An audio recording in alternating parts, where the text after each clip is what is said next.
Hey, what up, Street Talks? Eric Kim. Alright, so this is just my rando turbo thought. So the basic notion is real life embodied reality is the ultimate RPG, and it's the most fun we could have.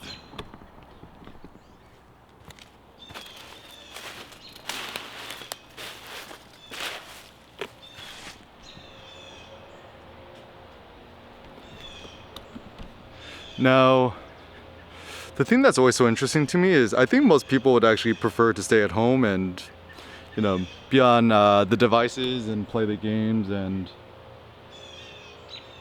stuff like that. But I don't know, I think kids, they even like to look at nature more so than adults. I think isn't it great? Like, this thing is growing out of this thing and it's shooting out this way. And so actually the nice thing is, in spite of all this difficulty, if nature could be this resilient, and assuming that we humans are superior to trees, and certainly we should be able to stay resilient or robust as well. So I think a lot about, humans being the apex thing, right? Humans are the most important. People's like, oh, like animal rights. I'm like, dude, let's think about human rights. And people's like, oh, you treat animals inhumane. It's like, the word humane means human.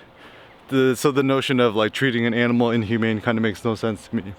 And now, I think in society we should take a human forward approach, a human centric approach where, oh, that's pretty.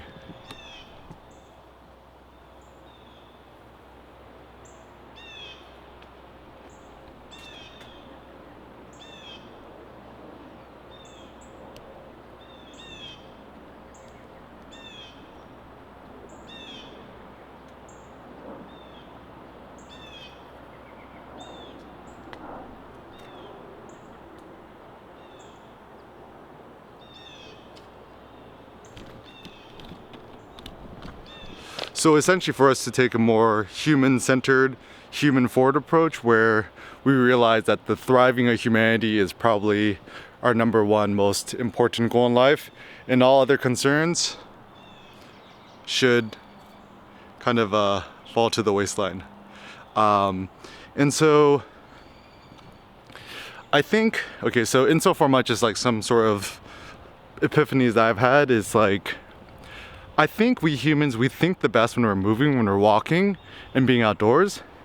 And actually, one of the things I've been enjoying is the streets are just so much more quiet, which allows my thoughts to actually wander a lot more freely. And also, there's a reason why they call it Homo erectus. We're meant to be erect, we're meant to traverse uneven surfaces. And so it seems that the more adventurous of a life we could live, I think generally we humans, we have more fun when we're living more adventurously, and we're kind of exploring, we're kind of conquering, and we're just kind of enjoying the joy of existence, the joy of being alive. And so there comes the question, like, why is it that we humans like to be so much in nature? I think it's because there's just so much more visual stimuli when you're out in nature. There's just like even look at these plants, right? There's like a quadrillion different shapes, patterns, and textures for eyes to see. And so for us as photographers, there's certainly like my theory is what makes a photographer is our two eyes, right? We have a higher sensitivity towards visual reality, and so maybe I almost wonder, we as photographers, when we're just kind of out about in the world, we could kind of see more acutely, and we have stronger visual acuity than perhaps the average person. And our joy is the visual joy, where we look at things and we're like, wow, that's so beautiful, and that's so interesting. And obviously as humans, there's lots of different things for us to be delighted in. So for example, I love street photography, I love people, I like to photograph strangers, and I like to photograph people I know and love too. But also, lately I've been enjoying photographing a lot more nature because there's really not that many humans out on the streets. And so I'm trying to use this chance for me to philosophize more, to think more, and perhaps maybe even hopefully discover new truths about life or humanity or existence that might have been previously unthought of. Yo, check out this house. That's a cool house. And also one of the things that I'm primarily interested in is I'm interested in the empowerment of humanity, and the biggest problem now is that there's just so much fear, and fear is the ultimate contagious disease which prevents us from thriving to our personal maximum. And if I'm reading a lot of like ancient Greek or ancient Greek or ancient Roman, readings, then it's all about, okay,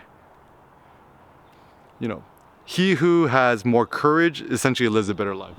And this is my dream house. I want to live inside that glass cube.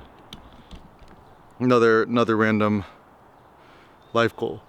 And so I'm thinking a lot about like COVID-19. It's interesting that it's called COVID-19 because it's COVID-19 because it actually started in December 2019 and it didn't really shit didn't really hit the fan until more recently. And so as a consequence, it seems that I like these. It seems like as a consequence, who knows, maybe a COVID-20 or a COVID-2021 or a COVID 25 or whatever could happen. And so that's why I think the notion that let's just wait this out until things get better is kind of a misguided notion, because I think things could actually get a lot worse. And that's something we don't really talk about, and no one wants to think about that. But I think this is where taking the stoic mentality of like imagining the worst possible outcome and then, thinking about how you're gonna adapt to it. So for example, I think for most people, the worst possible outcome is your own personal death and the death of your friends, family, and loved ones. Well, it looks like someone built a makeshift chair. Isn't that so funny? And humans are funny. And so just realizing that, with this difficulty and tragedy, this too will pass. And it's not a waiting game, waiting for this to end. It's more of like figuring out how to adapt and make the best given this situation. So I know for myself, what I've been personally doing is I've just been walking more. I've been thinking more, I've been doing more of these street vlogs. And I guess the upside too is that now that there's less people around, I'm actually less interrupted in my thoughts. And I'm also enjoying little things like these nice little flowers.